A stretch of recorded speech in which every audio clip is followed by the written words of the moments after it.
मांगलिक दोष, काल सर्प दोष, शनि की साढ़े सती, शनि की ढैया, क्या यही है ज्योतिष की कहानी? सपने तो संजोए थे मन चाहे जीवन साथी के, लेकिन क्या ग्रह इजाजत देंगे? मंगल दोष को राहु ग्रह और शनि ग्रह किसी कीमत पर काट नहीं सकते हैं। क्या होते हैं उपाय और क्या ये परमात्मा के लिखे विधान को बदल सकते हैं? उपाय यदि दिल से किए जाएं तो परमेश्वर के हृदय में भी परिवर्तन कर सकते हैं। मुकद्दर साथ दे तो मेहनत रंग लाती है। ज्योतिषाचार्य रमित मलिक जी द्वारा आपकी जन्म तिथि, जन्म समय और जन्म स्थान पर आधारित कुंडली पर बहुत ध्यान लगाकर की गई रिसर्च से एक ऐसी दिव्य भविष्यदर्शी कुंडली फल तैयार की जाती है जिसका नाम है जीवन सार अमृत कुंडली फल। उपाय बेहद आसान, करें जीवन का कल्याण। जय माता दी, मैं हूं आपके साथ नेहा शर्मा। स्वागत करती हूं मैं एक बार फिर आप सभी का हमारे इस खास कार्यक्रम तारे ज़मीं के में। आज भी ढेर सारी चर्चा होगी इस कार्यक्रम में। शुरुआत करते हैं इस कार्यक्रम की और स्वागत करेंगे हमारे साथ मौजूद ज्योतिष गुरु आचार्य रमित मलिक जी का। आचार्य जी जय माता। जय माता दी। आचार्य जी, पहला सवाल मैं आपसे ये जानना चाहूंगी कि अगर जो हम नीच के ग्रहों की बात करते हैं, क्या कुंडली में हमेशा नीच के ग्रह खराब ही फल देते हैं? बहुत ही अच्छा प्रश्न है आपका, क्योंकि जन्म पत्रिका जब भी साधारण तौर पर देखी जाती है या बहुत सारे एस्ट्रोलॉजर जब जन्म कुंडली को नजर करते हैं, उनका सबसे प्रमुख ध्यान ये होता है कि जन्म पत्रिका के अंदर कौन से ग्रहों की स्थिति उच्च है, कौन मित्र राशिगत हैं, कौन शत्रु राशिगत हैं और कौन नीच राशि में ग्रह बैठे हैं। प्रश्न बहुत जबरदस्त है इसलिए क्योंकि जन्म पत्रिका के हर एक ग्रह की जिम्मेवारी कोई जरूरी नहीं है कि कुंडली के लिए वो शुभ परिणामजनक ही हो। 9 में से लगभग 4 ग्रह कुंडली के ऐसे होते हैं जो हमारी जन्म पत्रिका के लिए शुभ फल देने वाले होते हैं, और शुभ फल देने वाले ग्रह कभी भी जन्म पत्रिका के अंदर नीच राशि में नहीं होने चाहिए। यह बात आप अपने पास जिंदगी में हमेशा के लिए नोट करके रख लीजिए। अर्थात अगर कोई ग्रह विशेष अपनी जन्म पत्रिका के अंदर नीच राशि में जाकर विराजमान हो गया है, और नीच राशि का आपको ध्यान रखना है कि सूर्य ग्रह जो है वो तुला राशि में नीच होता है, जिसे कार्तिक पूजा कहते हैं। जो चंद्रमा है वो वृश्चिक राशि में नीच होता है। मंगल जो है वो कर्क राशि में नीच होते हैं। बुध ग्रह जो है वो मीन राशि में नीच होते हैं। गुरु ग्रह जो है वो मकर राशि में नीच होते हैं। शुक्र ग्रह जो है वो कन्या राशि में नीच होते हैं। शनि जो है वो मेष राशि में नीच होते हैं। और राहु और केतु के बारे में जब चर्चा की जाए, राहु जिसमें नीच केतु खास तौर पर उस राशि में उच्च गिने जाते हैं, तो राहु नीच होते हैं वृश्चिक और धनु दोनों में। इसलिए आपको यह बात ध्यान रखनी है कि अगर आपकी जन्म पत्रिका के लगन की परिस्थितियों के अनुसार कोई ग्रह विशेष शुभ घरों का स्वामी है और वो नीच राशि में चला जाए, तो ये एक तरह से अपने कुंडली के ऊपर एक बहुत बड़ा कुठाराघात होता है। इस नीच ग्रह की नीचता को भंग करने वाला अगर कोई कॉम्बिनेशन जन्म पत्री में मौजूद हो, तो वो आपके लिए समझो किस्मत का सितारा बुलंद करने का कॉम्बिनेशन होगा, जिसे नीच भंग राजयोग कहा जाता है। लेकिन अगर जन्म पत्रिका के कोई ग्रह विशेष नीच राशि में है और उनकी ड्यूटी थी जन्म पत्रिका के लिए आपका हर काम बिगाड़ने की, तो वहां पर नीच राशि में बैठा फल भी कई बार हमारे लिए बहुत पॉजिटिव रोल प्ले करने वाला हो जाता है। इसलिए आपको यह बात ध्यान रखनी है कि उस एज के मुताबिक जिसकी जन्म पत्री देखी जा रही है, उसके नैसर्गिक तौर पर किन विशेष परिस्थितियों को ध्यान में रखना है। अगर उसके उस आधार पर मान लीजिए किसी का कर्क लगन है जिसका बुध ग्रह खराब है कुंडली के लिए, लेकिन वो विद्या पक्ष अर्जित कर रहा है, तो वहां पर बुध का नीच होना उस जातक के लिए निश्चित तौर पर समस्या रहेगी, जो उस विद्यार्थी को पढ़ने में दिक्कत पैदा करवाएगा। वहां पर बुध ग्रह की नीचता को कैसे भंग किया जाए, इसमें भी कई विशेष नियम है जो मैं समय समय पर इस कार्यक्रम के माध्यम से बताता चलूंगा। मतलब अगर आपकी कुंडली में नीच ग्रह हैं तो ये जरूरी नहीं है कि वो हमेशा आपको नकारात्मक फल ही देंगे, वो पॉजिटिव भी हो सकते हैं। कब वो दूसरे ग्रहों के साथ बैठकर आपको शुभ फल दे सकते हैं, ये तो कुंडली देखकर ही पता चलेगा। अगर ये सब आप अपनी कुंडली के माध्यम से जानना चाहते हैं तो उसके लिए आपको लेना होगा अपॉइंटमेंट, टेलीफोनिक या फिर पर्सनल। दोनों तरीके से आप आचार्य जी से मिल सकते हैं। आप फोन पर बात कर सकते हैं और आप व्यक्तिगत तौर पर भी आचार्य जी से अपॉइंटमेंट लेकर मिल सकते हैं।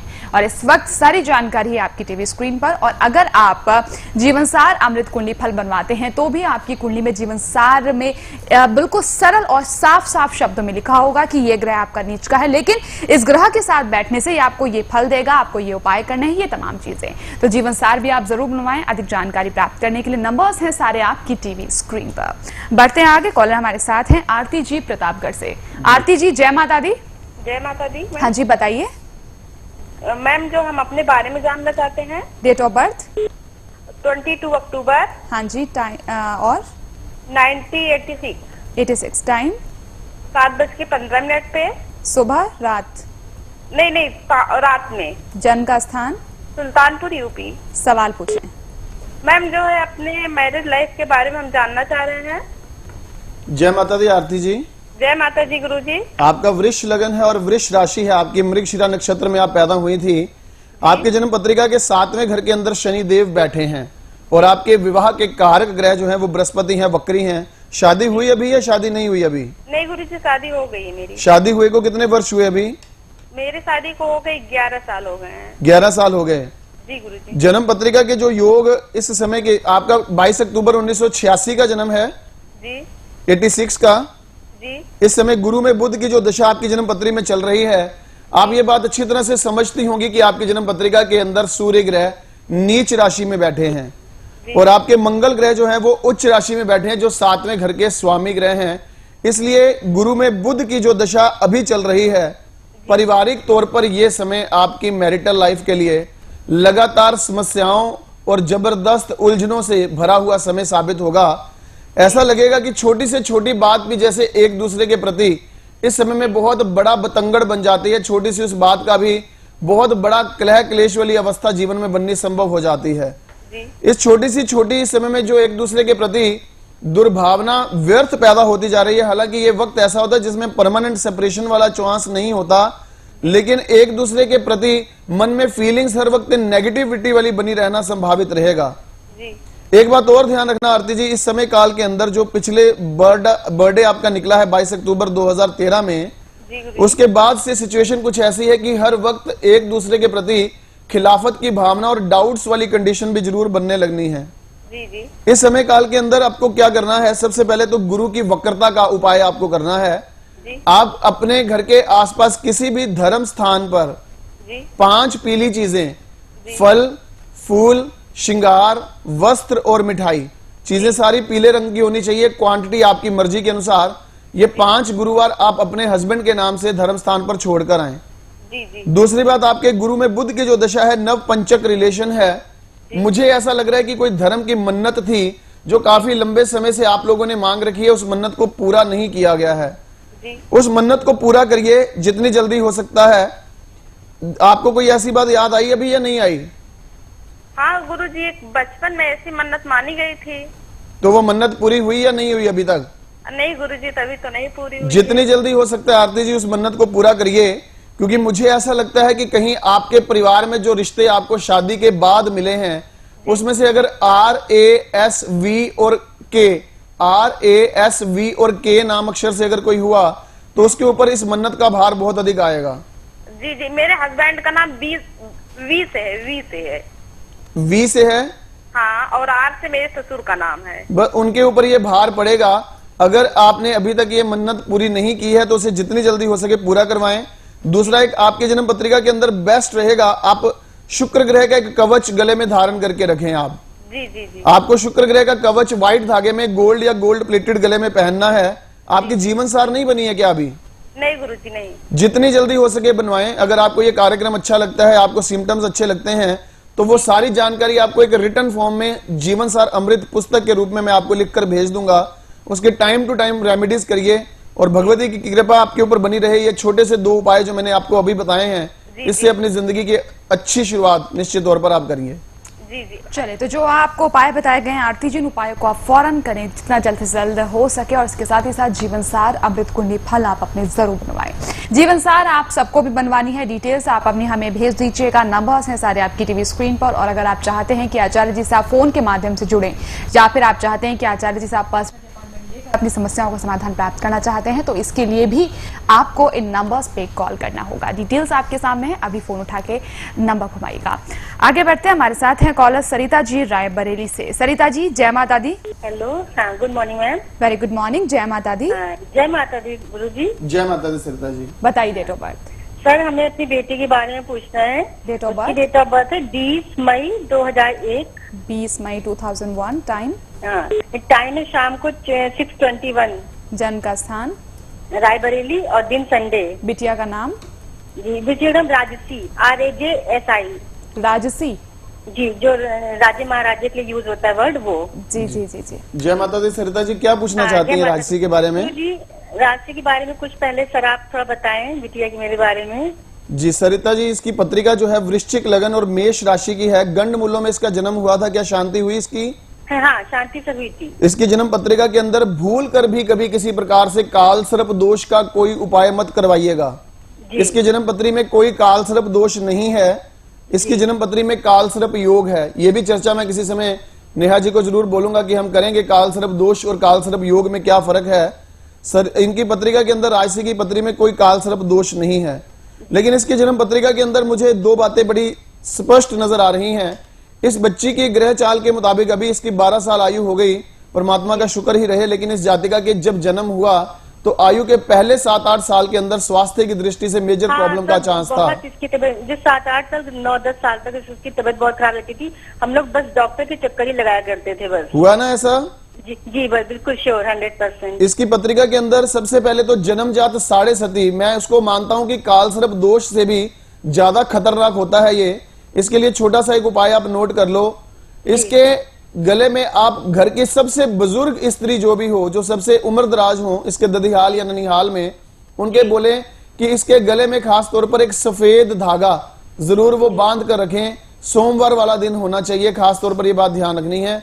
कॉटन का हो या रेशमी हो उसका कोई फर्क नहीं है। दूसरी बात, इसके लिए जीवन में राशि के लिए एक बात ध्यान रखना, इसको करियर पॉइंट ऑफ व्यू आप किसी भी प्रकार से फॉरेन से रिलेटेड कोई अगर एजुकेशन दिलवा सकें या कोई सरकारी नौकरी से रिलेटेड इसका टारगेट बनाए तो वो इस जातिका के लिए जीवन में ज्यादा श्रेष्ठ रहना है। फॉरेन से रिलेटेड इसलिए अच्छा रहेगा, बहुत अच्छा रहेगा। लेकिन इसकी पत्री में एक बात परेशानी वाली है कि मुस्कुराकर की गई इसकी बात भी दूसरे को बतंगड़ नजर आएगी। इसके द्वारा हंसकर किसी से बात की जाएगी तो उसके प्रति भी आपके घर में कंप्लेंट पहुंचेगी। इसलिए राजसी के ऊपर थोड़ा विश्वास आपको ज्यादा रखना है। इसकी बात को बड़ा सुनना कि अगर किसी से मिलती जुलती है, बात करती है, तो उसकी जिंदगी की उन गहराइयों को आप अच्छी दोस्त होने के नाते समझने का प्रयास करिएगा। इसको व्यर्थ में डांटना नहीं है। इसकी जन्म पत्रिका के लिए एक अच्छी बात यह है कि इसके जो बैंगल रूप में इसको एक चांदी का जो कड़ा है वो इसके वर्किंग हैंड में, सिग्नेचर हैंड में जरूर पहना के रखें। और इसकी जन्म पत्रिका के अंदर शुक्र का जो प्रभाव है, इसकी जीवन सार बनी है क्या? सर अभी तो नहीं, हम लेकिन हमने बात की थी आपके यहाँ, हम बनवाएंगे इनकी। इसकी जीवन सार जब भी बनवाओगे तो खास तौर पर इसके अगर कोई भाई बहन है उसका जिक्र जरूर उसमें करना है। सर मेरी अकेली बेटी, कोई नहीं है इनके। हाँ, क्योंकि इसकी जन्म पत्रिका के अंदर ये लिखा है कि इसके भाई बंधु का सुख नहीं है इसकी पत्री में। इसीलिए मैंने कहा कि अगर कोई भाई बंधु हो तो उसकी जिक्र जरूर करिएगा। इसका एक उपाय चांदी के कड़े वाला और दूसरा इसके गले में सूती या रेशमी सफेद धागा किसी बुजुर्ग स्त्री से आप बंधवाएं सोमवार को। ये दो उपायों से शुरुआत करें। भगवती की कृपा से इस जातिका के पास अच्छे कॉम्बिनेशन है, उसका पूर्ण लाभ इसको मिलेगा। चलिए, जो उपाय बताए गए हैं आपकी बिटिया के लिए वो उपाय आप जरूर कीजिएगा। देखिएगा बिटिया का जो परेशानियां फिलहाल आ रही है वो सारी दिक्कतें खत्म हो जाएगी और भविष्य होगा बहुत उज्जवल। अगर आप भी ऐसी अपनी परेशानियों का समाधान आचार्य जी के मार्गदर्शन प्राप्त करना चाहते हैं तो फौरन से नंबर्स पे आप कॉल करें। डिटेल्स हैं आपकी टीवी स्क्रीन पर। आपका शुक्रिया एक बार फिर आचार्य जी यहाँ आने के लिए और आपसे चाहेंगे इजाजत। जय माता दी। जय माता दी। दर्शकों, आचार्य रमित मलिक जी आप सभी के कल्याण हेतु प्रतिदिन 1 घंटे का निशुल्क परामर्श देने के लिए वक्त निकालते हैं, ताकि जो आर्थिक रूप से कमजोर लोग हैं वो इस सुविधा का लाभ उठाकर ज्योतिष के माध्यम से अपना भाग्य बदल सकें। लेकिन इस नेक काम में उस वक्त बाधा आती है जब आप ज्योतिष को एक जादू समझ लेते हैं और मात्र 2-4 दिनों में ही फायदा होने के सपने देखने लगते हैं। ध्यान रखें, ज्योतिष कोई जादू नहीं बल्कि एक गणना है। आचार्य जी द्वारा जो भी उपाय आप लोगों को सुझाए जाते हैं उसे धैर्य पूर्वक और पूरी श्रद्धा के साथ करें।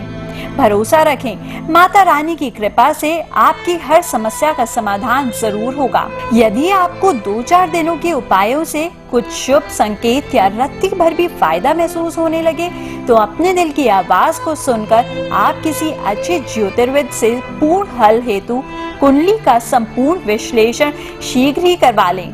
जय माता दी।